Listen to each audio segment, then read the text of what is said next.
Hello दोस्तों, नमस्कार। हम लोग RWA बुक से संविधान पाठ को देख रहे हैं। यह तथ्य जो इसमें दिए गए हैं यूपीएसआई, यूपी पुलिस और होमगार्ड के लिए बहुत ही इम्पोर्टेंट है। वैसे सभी एग्जाम में पूछे जाते हैं। इसमें जो तथ्य दिए गए हैं छोड़ने लायक एक भी नहीं है। तो हम पिछले क्लास में संवैधानिक विकास और संविधान के विशेषताओं के बारे में पढ़ चुके हैं। आज हम संसद वाले पाठ से शुरू करेंगे, संसद वाले चैप्टर से। चलिए स्टार्ट करते हैं बिना देरी किए। पहले ये सुन लीजिए, संसद कितने अंगों से मिलकर बनती है। संसद 3 अंगों से मिलकर बनती है, लोकसभा, राज्यसभा और राष्ट्रपति। चलिए स्टार्ट करते हैं। संविधान में संसद का प्रावधान अनुच्छेद 79 में है। अनुच्छेद 79 में है। संसद के 3 अंग, लोकसभा, राज्यसभा और राष्ट्रपति। संसद के सत्र को राष्ट्रपति बुलाता है। संसद के सत्र को कौन बुलाता है? राष्ट्रपति बुलाता है। बहुत बार प्रश्न आ चुका है, संसद के सत्र को कौन आहूत करता है? तो राष्ट्रपति आहूत करता है। लोकसभा और राज्यसभा में अंतर देखते हैं हम। तो लोकसभा या संसद का निम्न सदन होता है। लोकसभा में अधिकतम 552 सदस्य हो सकते हैं। वर्तमान संदर्भ में 104वें संशोधन 2020 द्वारा लोकसभा में 2 एंग्लो इंडियन समुदाय की आरक्षित सीटों को हटा दिया गया है। वर्तमान में लोकसभा में 543 सदस्य हैं। 543 सदस्य हैं। और राज्यसभा का उच्च सदन है। राज्यसभा संसद का उच्च सदन है। राज्यसभा में अधिकतम 250 सदस्य हो सकते हैं। राज्यसभा में 245 सदस्य इस समय निर्वाचित हैं। लोकसभा का सदस्य बनने के लिए न्यूनतम आयु सीमा 25 वर्ष होनी चाहिए। राज्यसभा का सदस्य बनने के लिए न्यूनतम आयु सीमा 30 वर्ष निश्चित है। लोकसभा के सदस्यों का कार्यकाल 5 वर्ष होता है। राज्यसभा के सदस्यों का कार्यकाल 6 वर्ष होता है। लोकसभा संसद का अस्थायी सदन है, यानी अस्थायी मतलब इसे भंग किया जा सकता है। राज्यसभा संसद का अस्थायी सदन है, यह भंग नहीं होती है। लोकसभा के प्रथम अध्यक्ष गणेश वासुदेव मावलंकर थे। राज्यसभा के पहले अध्यक्ष डॉक्टर सर्वपल्ली राधाकृष्णन थे। उपराष्ट्रपति राज्यसभा का पदेन सभापति होता है। लोकसभा की 543 सीटें 2026 तक निश्चित की गई हैं 84वें संविधान संशोधन द्वारा। वित्त विधेयक पहले लोकसभा में पेश किया गया था। आप लोग ये बताइए, 84वें संविधान संशोधन, 84th संविधान संशोधन कब हुआ था? आप लोगों को सन कमेंट में बताना है। राज्यसभा के वित्त विधेयक को केवल 14 दिन तक रोक सकती है। राज्यसभा वित्त विधेयक को कितने दिन तक रोक सकती है? 14 दिन तक रोक सकती है। असाधारण विधेयक संसद के किसी भी सदन में पेश किया जा सकता है। राज्यसभा इसको 6 महीने तक रोक सकती है। कितने महीने तक? 6 महीने तक अधिकतम रोक सकती है। यदि साधारण विधेयक पर कोई विवाद हो जाए तो राष्ट्रपति संविधान के अनुच्छेद 108 के तहत संयुक्त अधिवेशन बुला सकता है, यानी संसद का संयुक्त अधिवेशन बुला सकता है। संयुक्त अधिवेशन की अध्यक्षता लोकसभा अध्यक्ष करते हैं। बहुत बार प्रश्न पूछा गया, संयुक्त लोक अधिवेशन की अध्यक्षता कौन करता है? तो लोकसभा अध्यक्ष करते हैं। इसमें कन्फ्यूजन इसलिए हो जाता है क्योंकि बुलाते राष्ट्रपति हैं और अध्यक्षता कौन करता है? लोकसभा अध्यक्ष करते हैं। अगर लोकसभा अध्यक्ष नहीं है तो अध्यक्षता लोकसभा का उपाध्यक्ष या वरिष्ठतम अधिकारी करता है। चलिए आगे चलते हैं। लोकसभा के प्रथम अध्यक्ष गणेश वासुदेव मावलंकर थे। जीवी मावलंकर बहुत जगह लिखा रहता है, इनका शॉर्ट फॉर्म। तथा प्रथम उपाध्यक्ष एम अनंत सैनम अयंगर थे। स्वतंत्र भारत के प्रथम आम चुनाव 1951-52 में आयोजित हुए। गणतंत्र भारत की प्रथम लोकसभा का पहला सत्र 13 मई 1952 को चालू हुआ। अगर कोई संसद सदस्य बगैर सदन को बताए 60 दिनों तक अनुपस्थित रहता है तो उसकी सदस्यता समाप्त हो जाएगी। कितने दिनों तक? 60 दिनों तक अगर बिना बताए अनुपस्थित रहता है। 5वीं लोकसभा का कार्यकाल देश में आपात स्थिति लागू करने के कारण सबसे ज़्यादा चला, 6 वर्ष। और यह 6 वर्ष करने के लिए संशोधन हुआ था 42वें संविधान संशोधन 1976 में। इंदिरा गांधी की सरकार थी। यदि कोई व्यक्ति एक ही सदन में 2 निर्वाचन क्षेत्रों से चुनाव चुन लिया जाता है तो उसे 10 दिन के अंदर एक सीटें छोड़नी होगी, अन्यथा उसकी दोनों सीट रिक्त हो जाएगी। लोकसभा में अनुसूचित जाति के लिए 84 सीटें आरक्षित हैं। लोकसभा में अनुसूचित जनजाति के लिए 47 सीटें आरक्षित हैं। लोकसभा अध्यक्ष का चुनाव लोकसभा के सदस्य करते हैं। लोकसभा अध्यक्ष का चुनाव लोकसभा के सदस्य करते हैं। लोकसभा अध्यक्ष और उपाध्यक्ष अपना त्यागपत्र परस्पर एक दूसरे को देते हैं। संसद के दोनों सदनों की गणपूर्ति कुल सदस्य संख्या का 1/10 भाग होना होती है। 1/10वां भाग दोनों सदनों की गणपूर्ति होती है संसद के। अगर संसद सत्र चल रहा है तो 1/10 भाग सदस्यों की उपस्थिति होनी चाहिए। प्रारंभ में संविधान में लोकसभा के सदस्यों की संख्या 500 थी। 61वें संविधान संशोधन 1989 के तहत मतदान करने की आयु सीमा 21 वर्ष से घटाकर 18 वर्ष कर दी गई। बहुत इम्पोर्टेंट है 61वें संविधान संशोधन 1989 द्वारा। लोकसभा के कार्यकाल में आपातकाल की घोषणा लागू होने पर 1 वर्ष की वृद्धि की जा सकती है। एक बार में 1 वर्ष तक की वृद्धि की जा सकती है। अनुच्छेद 75 के अनुसार मंत्रिपरिषद लोकसभा के प्रति सामूहिक रूप से उत्तरदायी है। अनुच्छेद 75 के तहत डेविड आइजनहावर अमेरिका के प्रथम राष्ट्रपति थे जिन्होंने भारतीय संसद में भाषण दिया था। डेविड आइजनहावर बहुत बार पूछा है कि प्रथम अमेरिकी राष्ट्रपति जो संसद में भारतीय संसद में भाषण दिए थे, डेविड आइजनहावर। राज्यसभा का पहली बार गठन 3 अप्रैल 1952 को किया गया। तब राज्यसभा का पहली बार गठन 3 अप्रैल 1952 को किया गया। तब इसका नाम काउंसिल ऑफ स्टेट हुआ करता था। 23 अगस्त 1954 को इस सदन का नाम बदलकर राज्यसभा कर दिया गया। कब किया गया? 23 अगस्त 1954 को। देखिए कितने हिट पॉइंट हैं। राज्यसभा के 1/3 सदस्य प्रत्येक 2 वर्ष बाद सेवानिवृत्त हो जाते हैं। राज्यसभा में विपक्ष का नेता चुने जाने के लिए न्यूनतम 10% सीटें या 25 सीटें प्राप्त करना अनिवार्य है। संसद की कार्यवाही 3 सत्र में होती है: बजट सत्र, मानसून सत्र, शीतकालीन सत्र।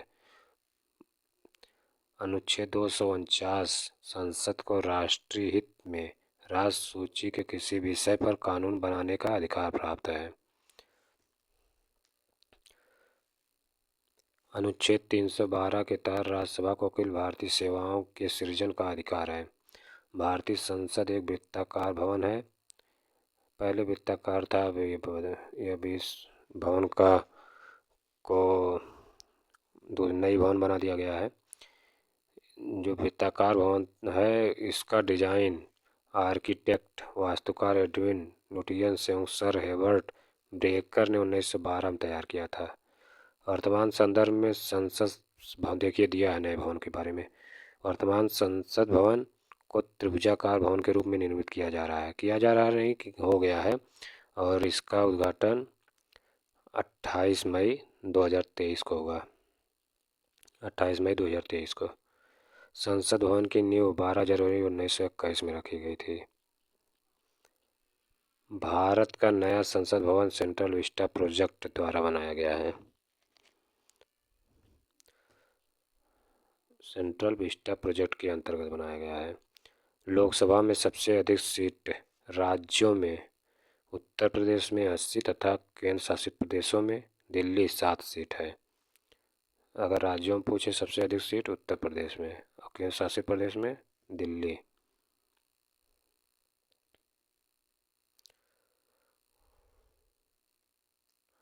राज्यसभा में सबसे अधिक सीटें उत्तर प्रदेश में 31 और केंद्र शासित प्रदेशों में दिल्ली।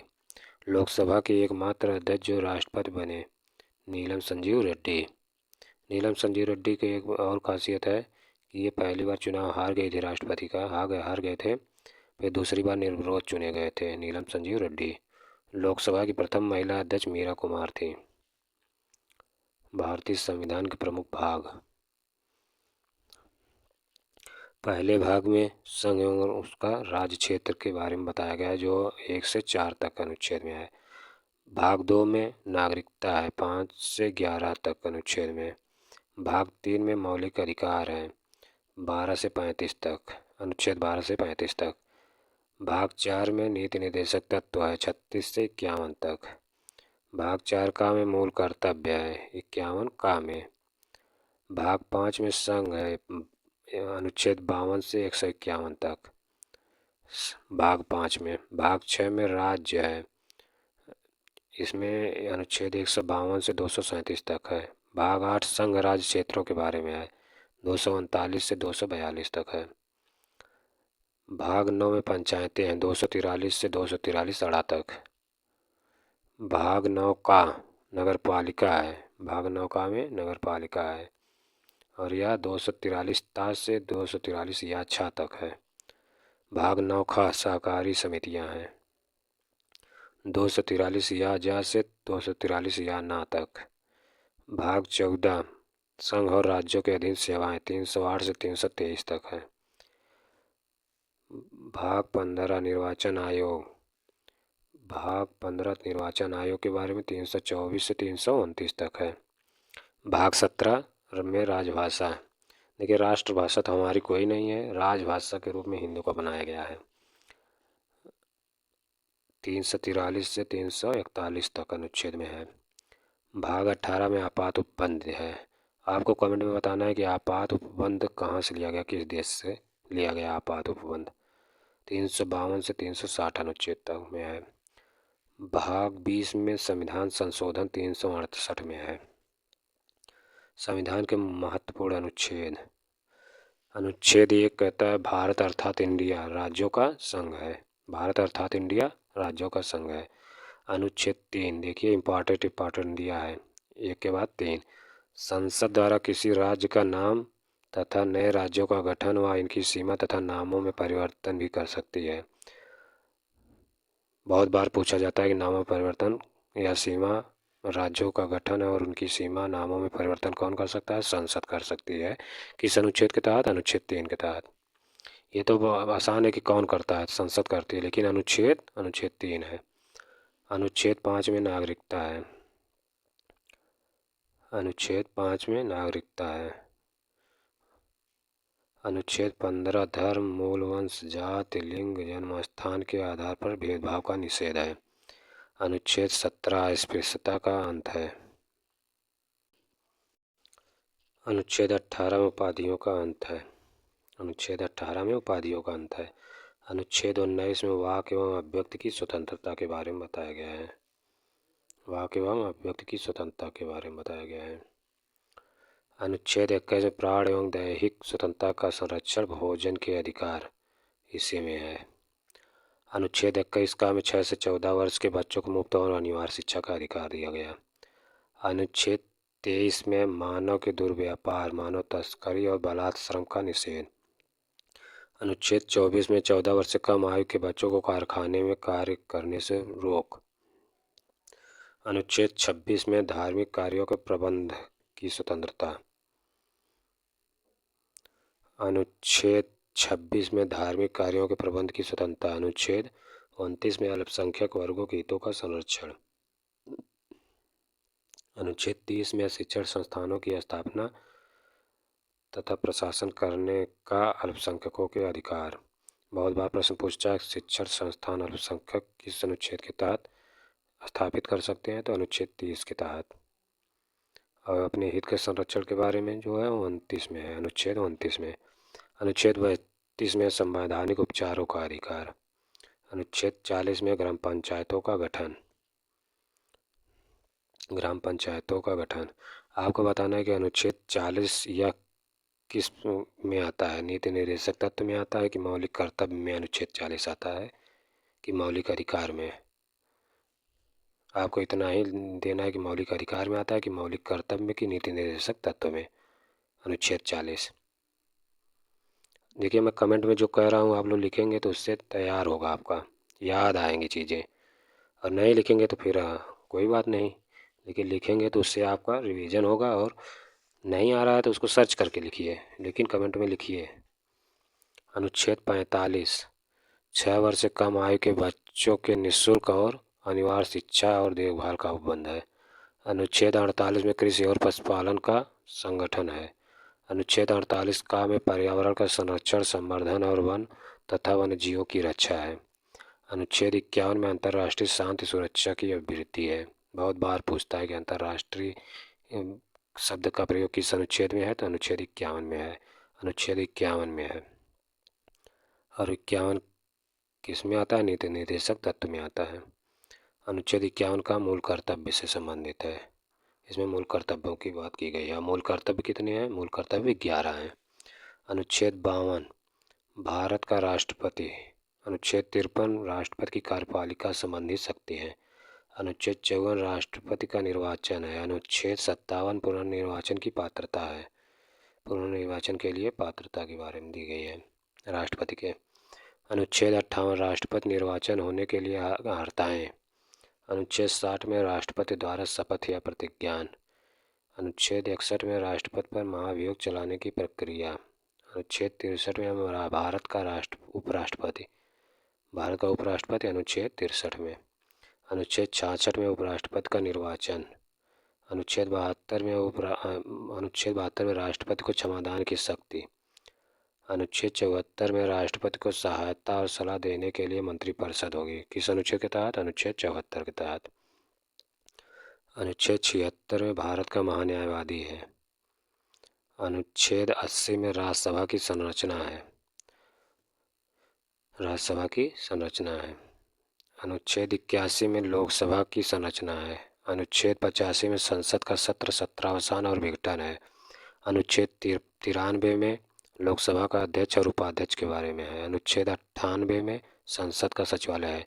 ये याद कर लीजिए। अनुच्छेद 93 लोकसभा का अध्यक्ष और उपाध्यक्ष के बारे में है। बहुत बार प्रश्न आया है। अनुच्छेद 98 भारत संसद का सचिवालय है। अनुच्छेद 106 संसद सदस्यों के वेतन और भत्ते है। अनुच्छेद 108 कुछ दशाओं में संसद के दोनों सदनों की संयुक्त बैठक है। और संयुक्त बैठक को आहूत करता है यानी बुलाता कौन है, ये आपको कमेंट में बताना, अभी मैं बताया था। अनुच्छेद 110 धन विधेयक की परिभाषा है। अनुच्छेद 117 वित्त विधेयक के बारे में विशेष उपबंध है। अनुच्छेद 124 उच्चतम न्यायालय की स्थापना और गठन है। अनुच्छेद 125 में न्यायाधीशों के वेतन आदि बारे में है। अनुच्छेद 29 में अभिलेख न्यायालय, उच्चतम न्यायालय के अभिलेख न्यायालय के बारे में बताया गया है। अनुच्छेद 137 में निर्णयों या आदेशों का उच्चतम न्यायालय द्वारा पुनर्विलोकन। अनुच्छेद 143 उच्चतम न्यायालय से परामर्श करने की राष्ट्रपति की शक्ति। अनुच्छेद 148 भारत का नियंत्रक महालेखा परीक्षक। अनुच्छेद 153 में राज्यों के राज्यपाल के बारे में है। अनुच्छेद 155 में राज्यपाल की नियुक्तियों के बारे में है। अनुच्छेद 156 राज्यपाल की पदावधि।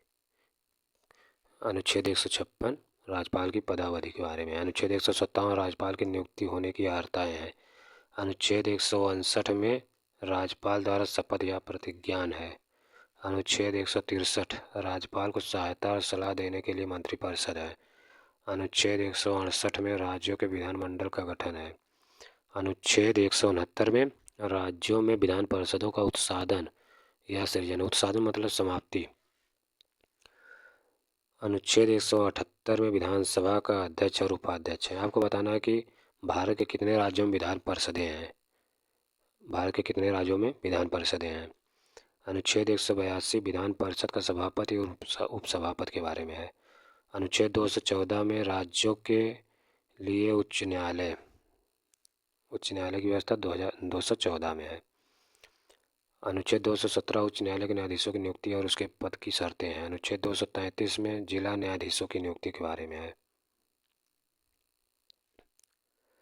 अनुच्छेद 243 में ग्राम सभा है। 243 खा में ग्राम पंचायतों के गठन के बारे में है। 243 था में नगर पालिकाओं का गठन है। देखिए ये प्रश्न बहुत इंपॉर्टेंट है। नगर पालिका का गठन किसमें? 243 था में। ये जो सब कैटेगरी में है, ता, का, खा, था, ता, था, यही कन्फ्यूजन कर सकता है। नगर पालिकाओं का गठन 243 था में है। 244 अनुच्छेद 244 में अनुसूचित क्षेत्रों और जनजाति क्षेत्रों का प्रशासन है। अनुच्छेद 262 अंतर्राज्यीय नदियों या नदी दोनों के जल संबंधी विवादों का न्याय निर्णयन है। 263 में अंतर्राज्यीय परिषद के संबंध में उपबंध है। अनुच्छेद 266 भारत और राज्यों के संचित निधियों और लोक लेखों के बारे में है। अनुच्छेद 267 आकस्मिकता निधि है। अनुच्छेद 280 में वित्त आयोग है। अनुच्छेद 280 में वित्त आयोग है। अनुच्छेद 315 में संघ और राज्यों के लिए लोक सेवा आयोग है। 329 में निर्वाचन संबंधी मामलों में न्यायालयों के हस्तक्षेप का वर्जन है। 330 में लोकसभा में अनुसूचित जातियों अनुसूचित जनजातियों के लिए स्थानों का आरक्षण है। अनुच्छेद 332 राज्यों की विधानसभाओं में अनुसूचित जातियों और अनुसूचित जनजातियों के लिए स्थानों का आरक्षण है। 330 में लोकसभा में और 332 में विधानसभा में आरक्षण है SC ST के लिए। अनुच्छेद 338 अनुसूचित जनजाति आयोग है। राष्ट्रीय अनुसूचित जनजाति आयोग 338 में 338 का में अनुसूचित 338 में अनुसूचित जाति आयोग है। 338 का में अनुसूचित जनजाति आयोग ST आयोग है। 339 में अनुसूचित क्षेत्रों के प्रशासन और अनुसूचित जनजातियों के कल्याण के बारे में संघ का नियंत्रण है। अनुच्छेद 340 मोस्ट इम्पॉर्टेंट पिछड़े वर्गों के दशाओं के अन्वेषण के लिए आयोग की नियुक्ति 340 के तहत। अनुच्छेद 341 अनुसूचित जातियों के बारे में है। 342 अनुसूचित जनजातियों के बारे में है। 343 में संघ की राजभाषा है। 345 में राज्य की राजभाषा या राजभाषाएं हैं। 351 में हिंदी भाषा के विकास के लिए निर्देश दिए गए हैं। 351 में 352 में आपातकाल की उद्घोषणा है।